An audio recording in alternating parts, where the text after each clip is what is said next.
Nabi Ibrahim, bahwa Nabi Ibrahim pernah membangun Ka'bah bersama anaknya Nabi Ismail dan para malaikat. Walaupun Ka'bah itu bentuknya hanya batu ya, batu yang persegi 4, tapi sejarahnya luar biasa. Ya, sejarah umat Islam di situ. Umat-umat sebelum Nabi Muhammad adanya di situ. Ya. Jadi dan Nabi Allah Ibrahim juga disebut Abu Anbiya wal Mursalin, bapaknya para nabi. Nabi Ibrahim punya istri 2 kan ya. Pertama Siti Hajar. Siti Hajar menikah dengan Siti Hajar, nggak punya anak lama, akhirnya dibolehkan menikah dengan pertama Siti Sarah. Siti Sarah lama nikah, ini permaisuri nih Siti Sarah dari Bani Israel. Boleh menikah sama Siti Hajar. Siti Hajar itu adalah yang bantu di rumah di Siti Hajar ini yang membantu waktu itu Raja Fir'aun ya ceritanya. Nah, tapi akhirnya menikah dengan Siti Hajar, punya anak Ismail. Tapi Ismail ini keturunan dari bangsa Arab. Ketika Ismail sudah besar, katanya Siti Sarah pun hamil. Akhirnya punya anak dari Siti Sarah namanya Ishak. Dari Ishak ini keturunan banyak Ya'qub, Shu'aib terus. Makanya Nabi Ibrahim disebut bapaknya para nabi. Dan nabi itu banyaknya di Yahudi, di bangsa Yahudi. Ya, para nabi itu. Nabi itu jumlahnya kan yang wajib kita ketahui 25. Nabi dan Rasul. Sebenarnya ada 313. Tapi kalau nabi sendiri 124.000 nabi. Pokoknya nabi banyak banget ya. Banyak, 124.000. Kita nggak hafal, saya juga nggak hafal. Rasul itu ada 313, tapi yang wajib kita ketahui hanya 25. Dari mulai Nabi Adam sampai Nabi Muhammad SAW, ya, ada 25. Rasul pasti nabi belum tentu rasul. Ya. Jadi balik lagi ke haji.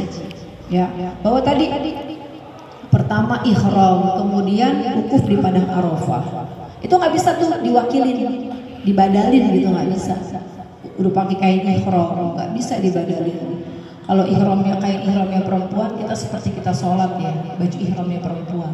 Tapi wajib menggunakan kaos kaki dan ini nih kadang-kadang orang suka lupa gitu ya, padahal yang boleh itu telapak tangan, makanya harus ditutupin nih tangannya.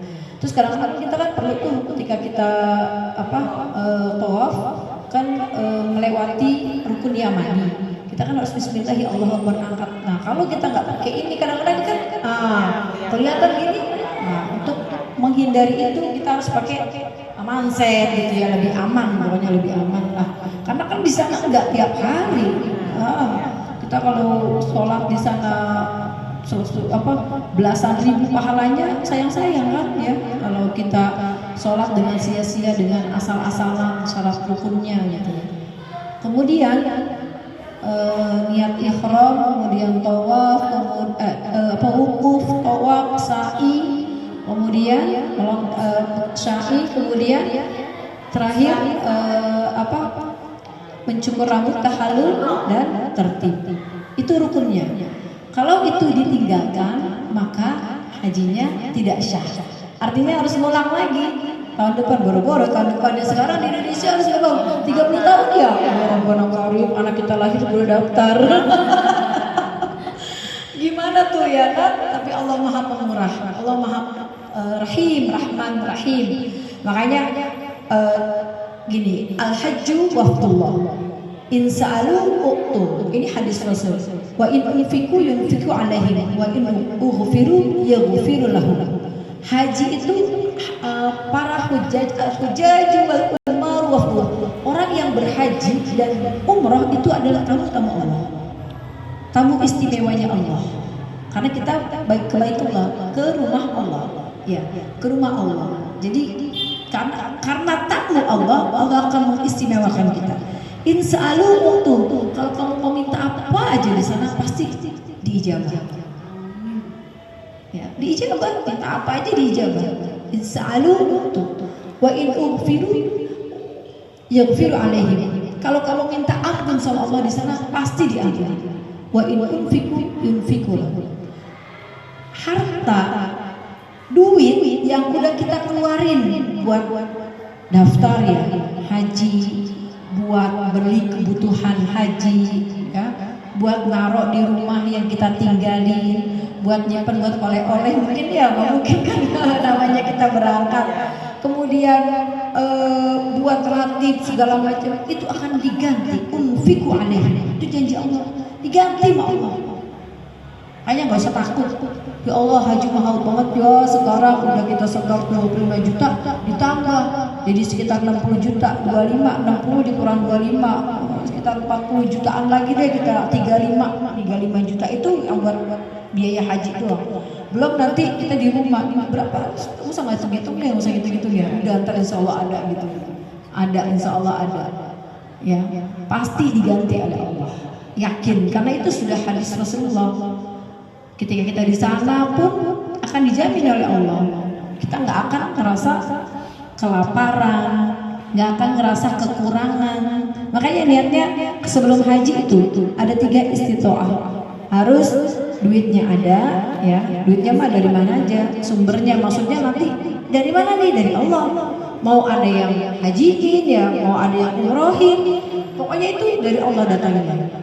Tapi yang penting lagi adalah kesehatan fisik dan psikis, jasmani dan rohani.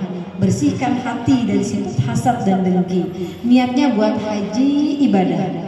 Kalau udah di sana memang seperti itu ya, karena jadi tamu Allah, Allah hilangkan pikiran-pikiran duniawi.